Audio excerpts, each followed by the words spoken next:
Feel free to begin, David. David's going to let you know he knows a lot more than I do about Inge King and her sculptures, and I'm going to bounce a few ideas off him and questions. So take it away. Thanks, Jay. So welcome everybody to the exhibition Inge King, Constellation, and today's event, Celestial. Inge's a remarkable person. She's been living in Australia since 1951. She'll be 99, all going well, in November of this year. Her story is one of incredible commitment, dedication, and of course, remarkable longevity. Until just recently, she's been working, making sculpture and doing collages. Today's event really is about her celestial works, which, as you would have walked through the ground floor, you would have seen. From 2004 until the present day, it's been the major preoccupation of her practice. She became particularly interested in space and celestial bodies around the early 2000s, and it was when the high-resolution images from space started appearing. I was going to say, because I think I talked to you about it before, we're talking celestial and space and heavens today in reference to the musicians and what they're going to be talking about. But for someone of Inge's quality to get interested in space and the heavens and the planets at in her late 80s? Yeah, she would have been 88. Yeah, so I mean, this is quite fascinating, but there's something about reading about Inge where it's just like, from her very early days, she was on this certain level and intensity to her work right up until this point, which is really fascinating and really inspiring. Yeah, for sure. And in fact, we have a couple of works here. This one here in particular from 1974, which is arguably her sort of first foray into that sort of idea of celestial or the sort of heavenly bodies or space in general.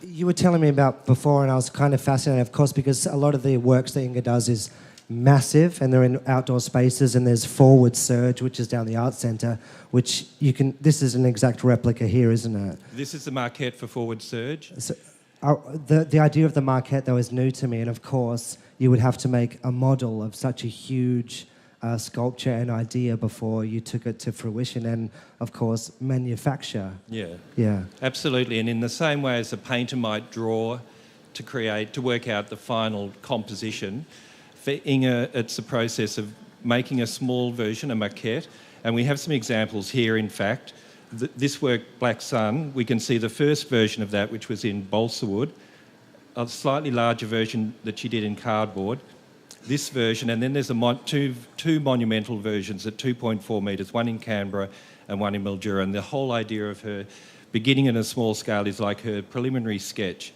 And in fact, all of her celestial rings that we see down on the ground floor, she didn't actually physically make those, but she made the maquettes and determined the final scale of those, and then worked very closely with a sculpture fabricator who's sort of like an engineer that can realise that in steel. I was thinking how interesting it is. There's not many art forms where you design, you get inspired, you make something, but then ultimately some other people make the finished product. And I suppose it happens in some areas, but it's very interesting, of course. And she, being so passionate about what she's doing, would obviously, well, I think so anyway, what influence or what involvement would she have when she went, I'm going to make this sculpture like Forward Surge?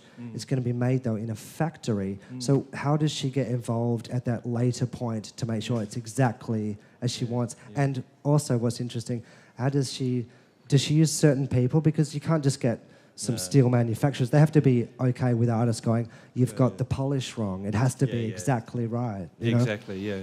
And in fact, I should point out that not all of her sculptures are made by sculpture fabricators. Many of them, in fact, on the floor above, there's some very large-scale works that she actually welded and made at home at her house and studio in Warrandyte.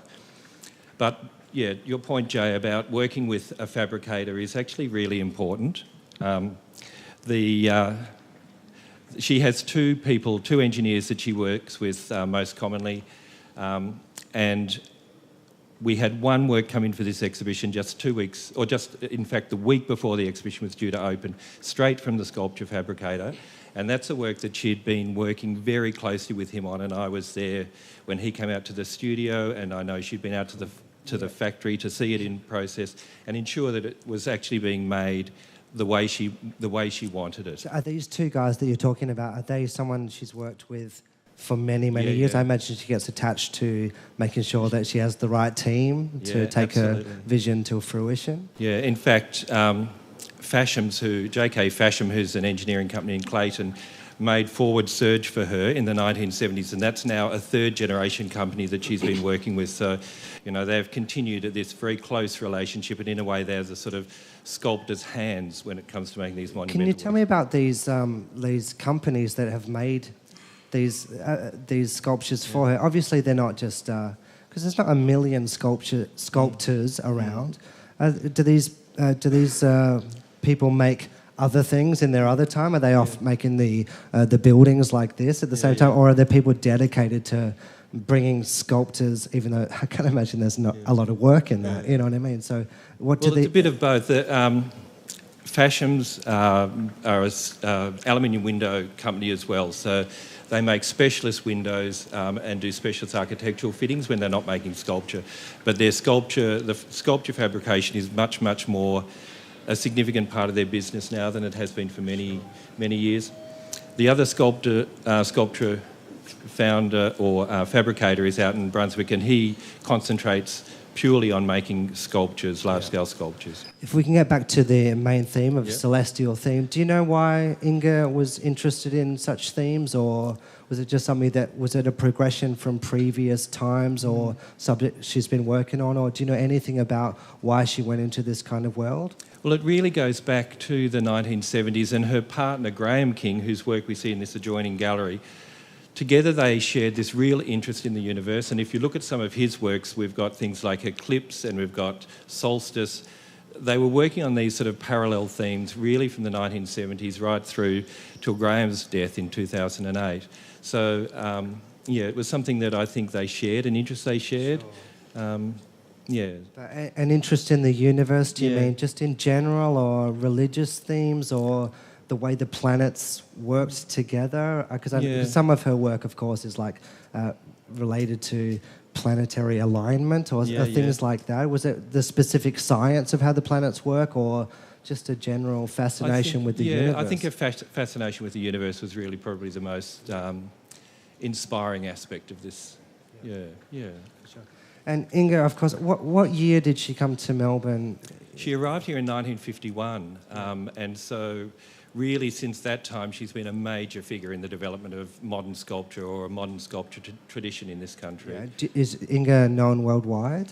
Is she what, sorry? Known worldwide? Oh, she is, but she is. And in some ways, in some countries, she's possibly even better known than she is in this country. So, sure. Well, that happens a lot in the arts and in music and all things Australian. That's right. But reading about Inge, I got the impression she was in Germany, and she was Jewish, and she was working and studying in Berlin right up until the point where things got too heavy, right at the offset of war, and then she moved to Glasgow. Did she go straight there? No, she first moved to London. She studied at the Royal Academy.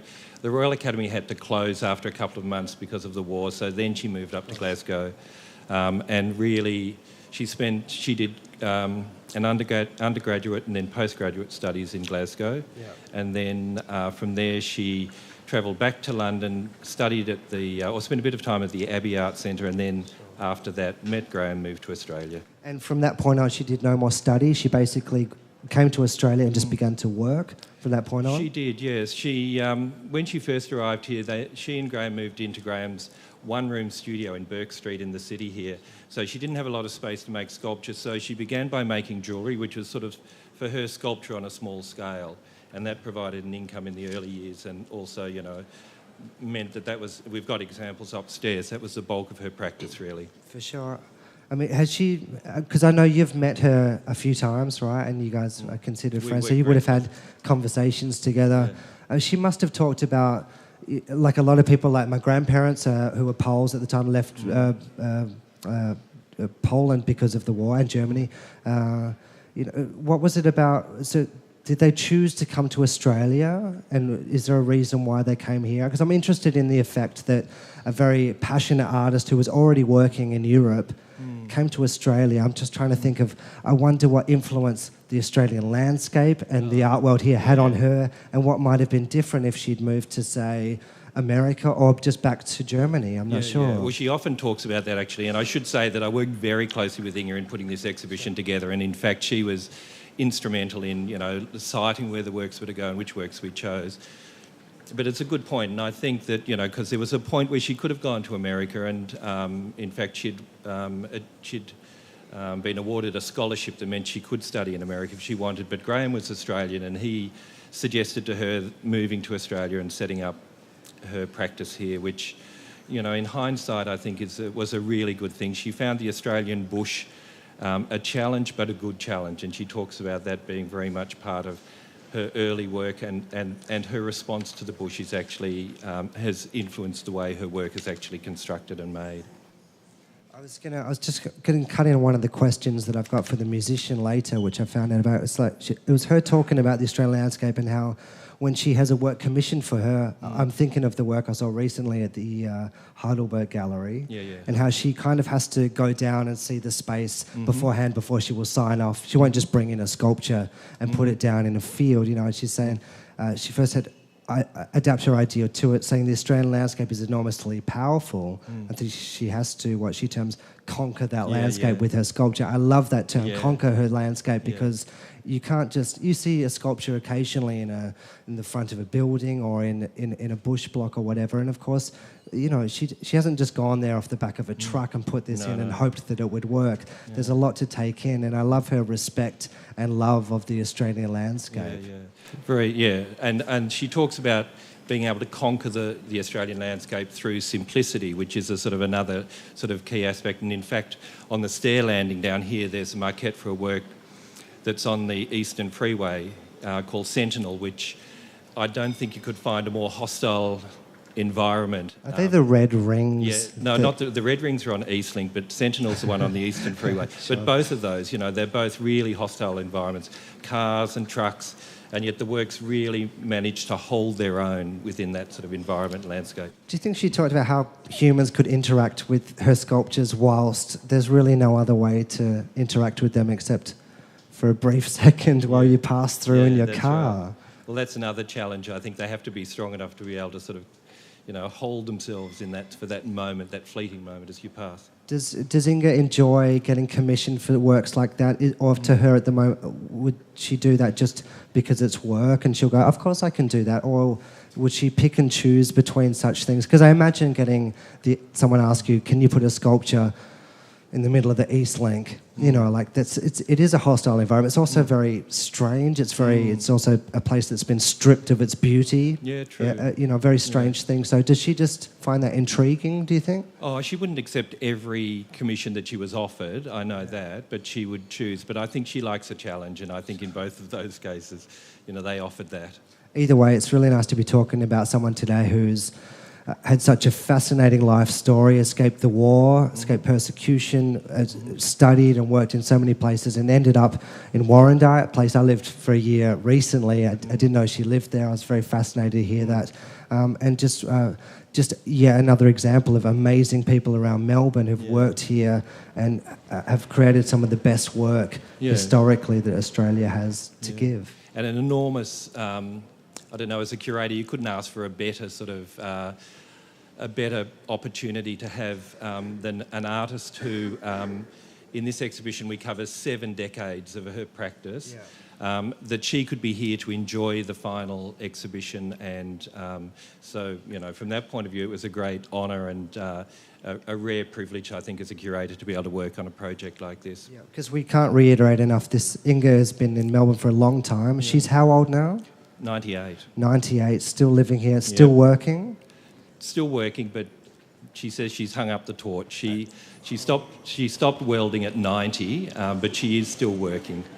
It's fascinating, isn't it? Just a lady in her late 90s with a welder. Yeah. It's fascinating, and that can only be an example of the passion that she feels for when she has an idea, putting that into fruition. Yeah. You've kind of cut out my last question, which was what... She's in the late stages of her life. What does she do from here? Is there other ways that she is creative? How does she spend her days now once she's winding down her huge sculptural work? Well, her most recent body of work we've got in this adjoining gallery here, and it's a series of collages which sort of relate to the works that she did in the 60s, which were assemblages in steel, but these are assemblages in cardboard and paper. So it's a more manageable way. She's not welding, but it's a way of her still working. Well, we hope to hear more from her and see more things. And it's been fascinating talking about her, and so much of what we've been doing this season has been fascinating, talking about Australian artists, of course, because this is why this gallery exists, and also a lot of great Melbourne artists and people who've worked around here making world-class works of art. My job today is also talking with musicians about some of the same themes we've just talked about, just because creative types, we believe, are all very similar. The drive that makes a songwriter run off and make a song, and they have to do it, is probably very similar to what happens to a painter. So we have Georgia Fair about to play in the other room, and I've discussed the idea of celestial things with them, and they've come up with, chosen a song of theirs based around that topic. And basically, I just want to thank you for talking about Inge today, bringing her attention to everyone, and we thank you. Thank you. Thanks, Jae. Thanks, everybody.